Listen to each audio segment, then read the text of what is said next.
بون خاوتي، اليوم جينا نحكيو على ليكيب ناسيونال. واش راه يصرا في ليكيب ناسيونال؟ مانا فاهمين والو صراحة، مانا فاهمين والو.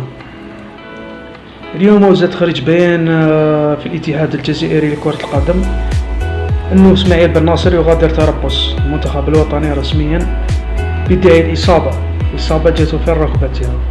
ان شاء الله يكون سلامات وما يكون والو. بصح اللغز هنا وين راه؟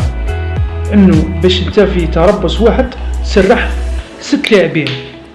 هذه اللي ما حابش تدخل لنا في رصانه هنا كجزائريين. نحكي على الجزائريين اللي يعرفوا كرة القدم، مانيش نحكي على الجزائريين اللي يمشيو بالعاطفة،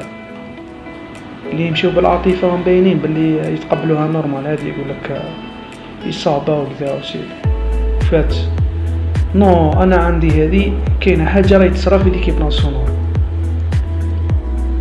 فهمتوا؟ كاينه حاجه راهي تصرا في ليكيب ناسيونال، لازم يلقاو لها حل في اقرب وقت ممكن. سينو ليكيب ناسيونال تاعنا راح تروح للتهلكه، ويصرى لنا اكثر من صرالنا في 2018 كيما متاهلناش كاس العالم.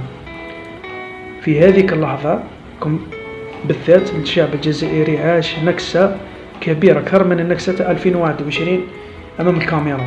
هذيك هي النكسه الواعره الصعيبه بزاف. سبحان الله، حنا حابين نشوفوا ليكيب ناسيونال تاعنا في كاس العالم، حابين نشوفوها في كاس افريقيا وتشرفنا باحسن تشريف، وما حابين يدمرونا.